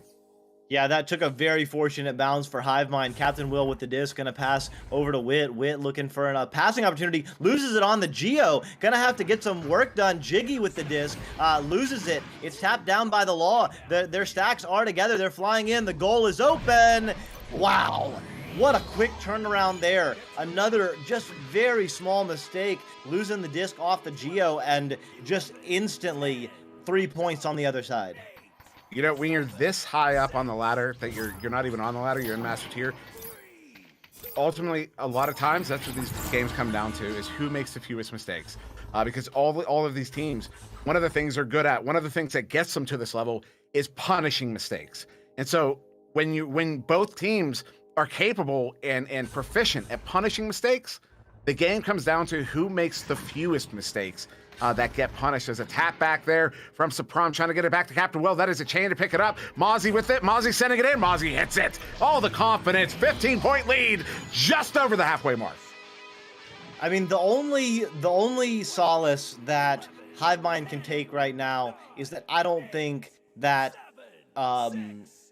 the Austin Burners have missed a single open 3, and they've hit some fairly easy ones like that last one, but they've hit some really difficult shots as well. And you know, if those ding out, if those dings turned into to turnovers on the other side, I mean, there's definitely some good things to note here for the oh my trying to pick them up, and Mozzie laying it down with the assist by the Law. Austin Burners absolutely on fire right now. Yeah, as you said, they haven't missed a 3 yet. They still have not. That one a bit nutty there. Mozzie, 25 meters out, 18 meters a second. Beautiful shot. And now an 18-point lead here, only a 2 away from that Mercy, as Wit is going to get this one forwarded out all the way up to Supram. Supram, looking to cross that one up, but it gets it quite a bit behind the intended target, Link One. Link One now trying to track it down. OTB Chrome picking it up. Link One gets a stun and going to go off for that reset, but Mozzie saw it coming. Mozzie gets it picked up, gets it cleared out. We're going to have a stack race for it. It is all blue, all in the bubble there. They get it in for the 2. Austin Burners have ended the first round with 3.5 minutes to go. Taking the Mercy 20-0. Glean, give it to us. Man, oh man, what a round for the Austin Burners here. And the main takeaway for me is the raw speed that this team has is just absolutely ridiculous. They're not making any mistakes. They're able to blitz onto the disc, and given a moment's notice, they're right on top of you, and you just have no idea what to do when they're right there in your face. They also just not miss any of, like you guys had mentioned before, they've just not missed any of their shots. They're capitalizing on every opportunity, and that is why we see them rack up this Mercy so quickly here in round 1. Now, some highlights here for to take away here for Hivemind is the fact that, okay, we were able to get the disc through mid, which is one of those pinch points that, Sir Dimwee loves to talk about. What are those pinch points that the defense always loves to get the disc there? So we've been able to move it past there, and now it's just about setting up our offense inside of that offensive zone, able to try and get something going inside the bubble and score our first few points of the game in this second round. It's funny you bring that up. I was actually just talking about not to self-promo here, but the 3-minute meta on the zones, and how that when I originally wrote that little script there and was kind of figuring out what I was trying to say, I had kind of a moment of like, oh, this makes sense. Like, and I know how funny that sounds, but it kind of came down to the fact that mid does kind of operate as a zone, as its own independent zone. We're in basketball, you got the offensive and defensive zone. In hockey, you have offensive zone, defensive zone, and the neutral zone. And we have another zone, an extra zone. We make the neutral zone really big. We cut it in half, and then right in the middle, we put another zone that doubles as an offensive and defensive zone, depending on who has the disc. And so I love the idea of being able to compartment, I don't know what word I'm looking for, but being able to look at the arena and kind of break it down to its almost purposeful parts, like how you need to play differently depending on the geography. And so it's funny that you point that out, because I was literally just having a conversation about that very concept earlier today. But yeah, this Austin Burners have just been just unruly in that first round. I'm very curious what Hivemind might be doing. Discussing even right now, although it looks maybe just kind of trying to clear their heads right now, Doc. I mean, a mercy is a mercy, but when you get mercied and you don't score any points at all, that really makes it tough. I mean, there's nothing that you can hold on to say, okay, we need to do that again. Because nothing completed, nothing actually got into the goal. Now, of course, Hivemind, a very skilled team, as we do get a drop from one of the Hivemind players.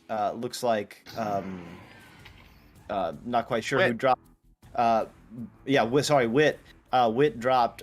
Probably just resetting the headset here, so it does have a couple of minutes to get back in. But these players. We talk about it a lot. These players have been down before. These players have come back before and gotten big wins. So they definitely have absolute supreme confidence in their abilities. And no doubt they'll come back fighting in round 2.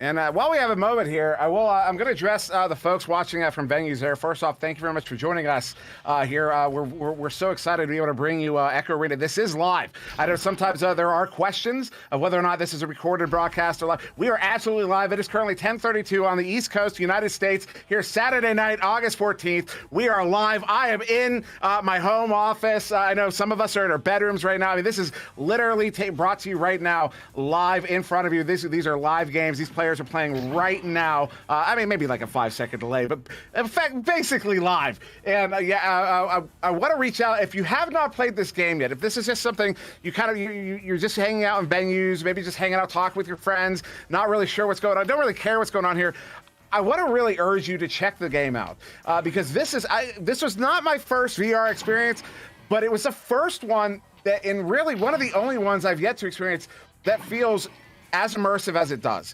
It's a level I was never able to. I would never have been able to comprehend existed without experiencing it myself. So if you want to check it out, I got my controller right here. I'm gonna show you. There's the Oculus button right there, a little flat one on the side.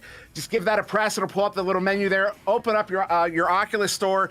Download Echo VR. It is free, 100% free. You can play right now. Pop in. There are literally hundreds of thousands of people who play this game, and you will find the game immediately. Just go check it out. There is a tutorial to get through at first, although you're going to want to run that tutorial before kind of get those legs, get used to how things run in the game. But it is absolutely worth it because this is the real deal. This is the next step. This is the evolution of sport. This is a proper VR sport, and we are going to get started in the second round. Doc, I love this game. I love it too. That was beautiful, Dimwee.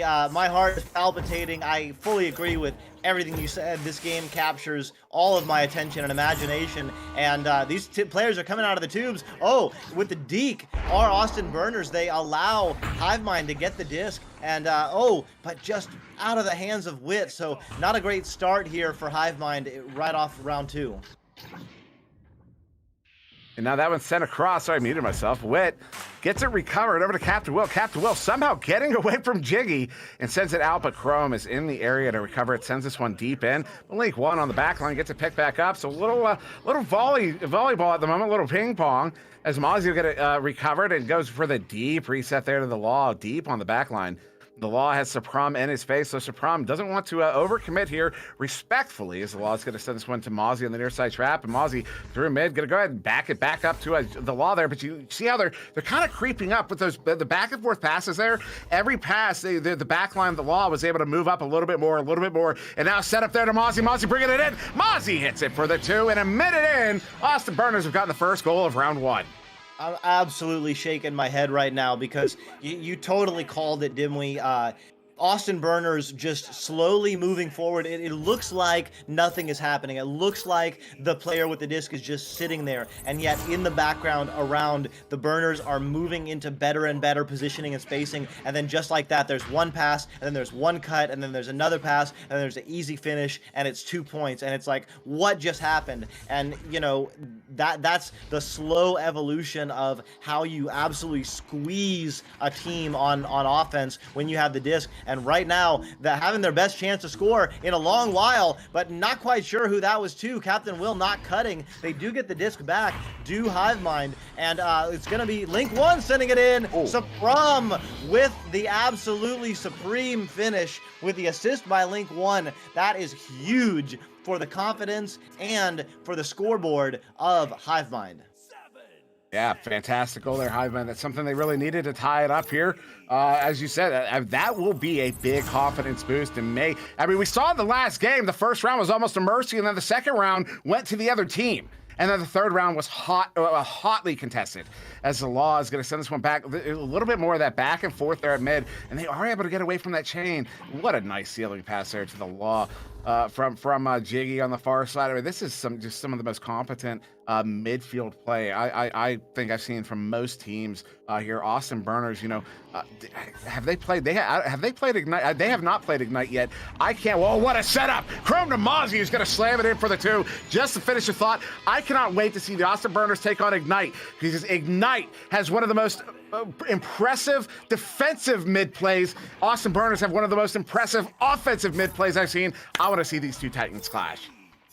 I mean, that's why we have this cycle system. Everybody plays everybody each cycle, so we're definitely going to get to see it. It's a really nice feature of the current format, and that's got a... Oh, my God. Chrome with the long bounce shot. I'm speechless. That's why Glean, sit down. That's why I saw that. That's why they say Chrome is one of the best. Chrome is hands down one of the best you will ever see, and that right there is part of the reason why. As Captain Will sending that one across into the hands of Wit. And Wick at the back's very protected play. Oh no, turnover there. Mozzie gets it over to Jiggy. Jiggy trying to turn around, goes back to Mozzie. Mozzie's just going to reset it. Very wise. You know, it would be really hard for most players to not just continue pressing forward in that situation. And instead, Austin Burners reset it there, which is what you should be doing. You want to activate that backline. You want to include your backline on all your plays. And look at how effective they are. The Law with it, setting this one up to Jiggy. Jiggy backing it out, is just very patient here. Now they press. And now they're looking to score. Look at that. Mozzie juking around. Mozzie bringing it in. Oh, going for one more pass. So that's going to be a stun out on the intended target. But Mozzie gets it picked back up. Oh, scuffs it, but Chrome with the reset. Yeah, beautiful work. The Law is active, even though looks like he's far away. This reset allows them to squeeze again. Beautiful dump pass in. Mozzie looking for cutters, has 1-2. Instead, takes it on his own from the sky. Mozzie sending it in. They're on a 7-point run. Yeah, they're starting to run away, but I mean, very different looking. So round one, At this point in the game, it was a 15-point lead to Austin Burners, 15-0. Now they literally, Hive might have cut that in half here in the second round to 7-point lead, actually more than half. If we can do some simple math, Link won. I don't know how he got that one away, even though it doesn't get quite away. I thought for sure he was going to get stunned out, but Mozzie gets it picked up, sent in. Captain Will gets it back, sends it up to that chain. Wit ducking, gets away from the other chain. That's 3 blue. Oh no, missing the handle. Jiggy, Chrome, both with leeches. Sends that one in. Jiggy, lock, shot. Oh, it's off of the cone. That was just wide, and it back out of the bubble in the hands of Wit. That might be the first missed 3 of the evening for the Austin Burners. Absolutely insane, but it's right back in their hands. And what do? They reset. They send it back to the law. So absolutely in total control and with a ton of space right now. Jiggy, Mozzie. Oh, that was a highlight waiting to happen, but just a little too casual. The law with the disc. He passes it over to the left side. Jiggy in possession, going to try to pull out Wit. Wit doesn't want to bite. Chrome went to take out Wit. That was an interesting little thing. But Wit wasn't even looking, just kind of incidentally pushed himself away and got away from Chrome. But now the law sending this one in to Chrome. Chrome under assault by Captain Will, can barely get away from him. Goes back to the law. The law under assault by Sapron brings this one in. Wanted to take that shot as Wit kind of feigned an empty goal. But Link 1 gets it picked up. Is going to get it turned around here. This is an opportunity for Hivemind as they chain after this one, although loose for a little bit too long. Link 1 trying to get there. Will be a race. Nice slap there. Jiggy is going to send it back to the back line to the law. He's going to try to get that one out, but he gets stunned out. Captain Will with the pickup here in the bubble. Captain Will over to Link 1 who hits it. And Hivemind have gotten another one on the board here. They're going to go back within 5 here. 9-4 in favor of Austin Burners. 5-point lead, 3.5 minutes to go. Absolutely, totally within reach. It's just got to be some focus right now from Hivemind and maybe a couple of lucky breaks. They did miss that one shot. Austin Burners did that 1-3. That would have been 12-2. Instead, it comes back around and it's 9-4. And look at that. It's back in the hands of Hivemind. They dump it in. There are players open. The goal is open. They don't have opportunity just yet. Moving on the backside. The Prom sending it in. And just like that, they are within 3. Wow. Wow, wow, wow. 14 seconds. Wow. Oh, we get a timeout here. And that was definitely from the Austin Burners. They're looking to freeze out Hivemind as Hivemind suddenly started finding that momentum, suddenly started pushing in there, suddenly started getting some points on the board, getting back to the 3 with only 3 minutes to go in the second round, looking to push a third round as Hivemind. I am excited. Glean, I'm gonna pull you in here because this has been quite an interesting, really quite an interesting minute and a half as Hivemind are really starting to answer back here. Yeah, the turnaround for them has been phenomenal. They're starting to move the disc really well. We can see that they pull out the defenders.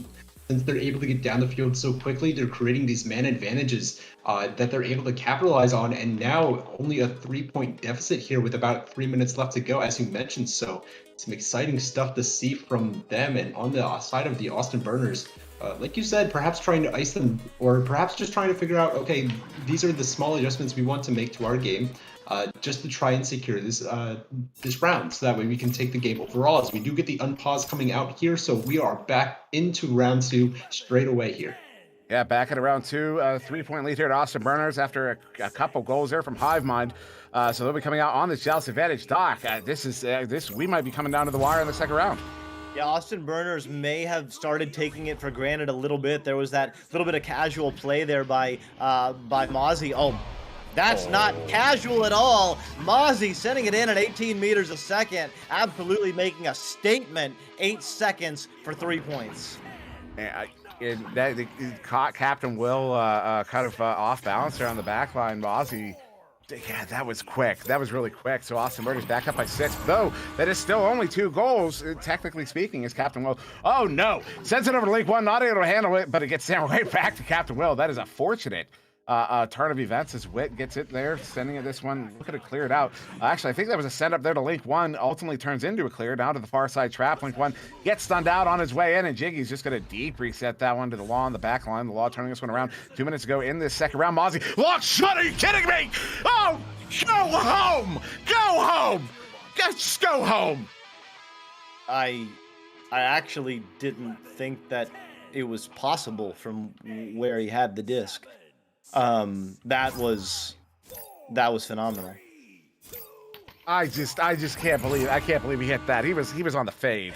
He was on the horizontal fade there. Unbelievable shot there from Mozzie. He is so good. That one far side. This one loose still for a moment. Touch there by a hive mind. I didn't see who got the touch on it, but Link 1's going to get recovered on the near side wall. Still in this. Technically, it's hive by 9 points, 3 goals. But they have to start scoring right now. They really all need to be threes. So they really need to be setting up those coordinated threes in this moment. This is one of those times where you kind of want to change your approach almost entirely. Get the pest in there. Get the stuns on. Get someone sending in anchor shots for threes. Get someone sending in log shots for threes. You got to get those threes as we're in the final minute, and we might just be out of time as Mozzie bringing this one in. Mozzie off of the post, but only 12 effective game seconds left here for Hive Mind to start scoring. And there it is. That's the ice. The loss ends it in 14 meters out. Austin Burner's going to take a 12-point lead. Well, after that timeout, it has been all Austin Burners, 9 points in 3 minutes of game time and no points for Hive Mind. So they absolutely shut the door, just got their mental right back in focus, and losing it here was Hive Mind, but it doesn't matter. This game is over except for the final score. There's going to be a little bit of fighting for it because points do matter for ranking, and that's why Jiggy's going to keep pouring it on. That's a 2, but that'll close the door on round 2 and the match. Austin Burners absolutely showing up in this Venues match tonight. Yeah, Austin Burners really making a statement here, taking a 14-point lead, 14-point victory in that second round and taking the game into there. Glean, this was quite the game here for Austin Burners. Quite the performance, scoring, I believe, 20 points in both rounds, or at least, 20 points in both rounds. Oh, Mozzie with 20 points himself. Unbelievable there. Yeah, absolutely. After that timeout, it was the Austin Burners that got a little slap on the wrist from Hive Mind and how they were scoring and keeping it close. And they said, okay, let's show you what we can do.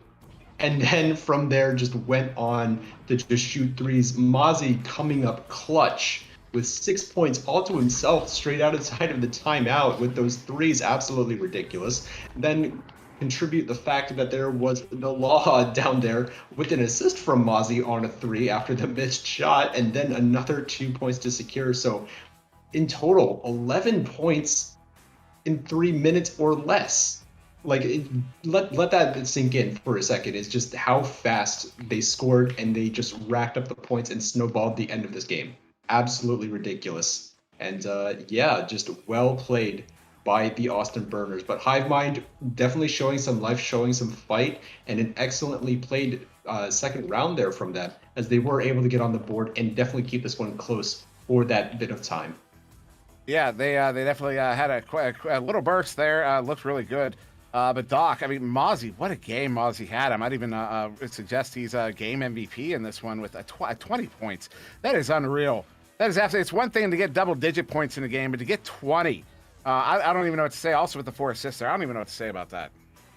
Yeah, I mean, the only thing certainly you're absolutely right. The only thing I'll say is the system that the Austin Burners had, the way that they had the back passing, the way that they set up all of their spacing and their cutting. Mozzie did a lot of the scoring.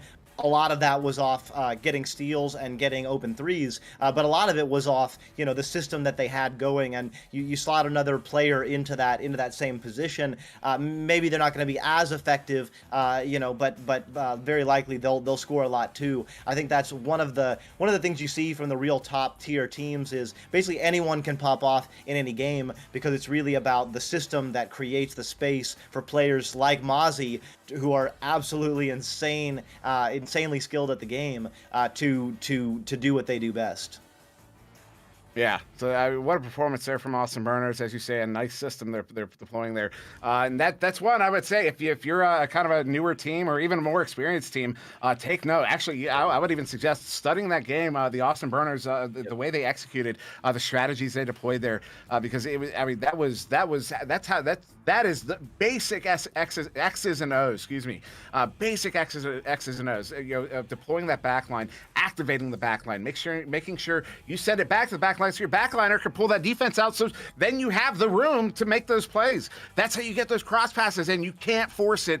You have to make the space and you make the space by sending it to the backliner. That's what Austin Burners did there. It's a phenomenal game to them. But with that, I mean, that was our last one here.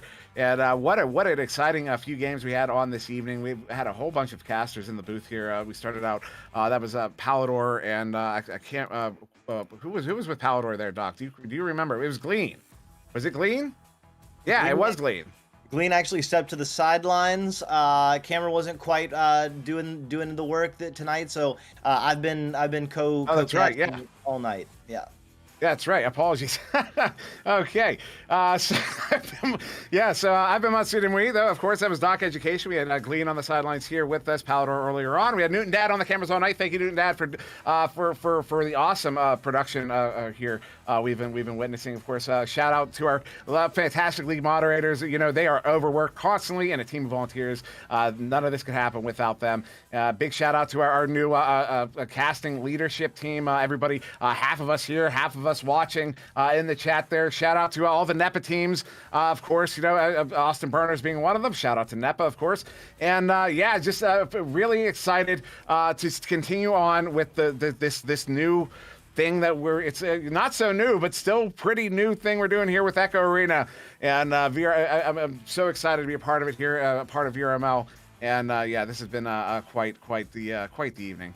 So thank you everybody for joining us. Thank you everybody at venues. Thank you everybody on Twitch. Thank you everybody on YouTube and Facebook.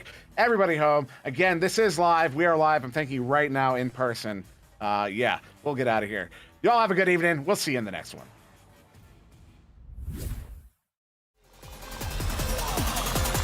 And we're underway.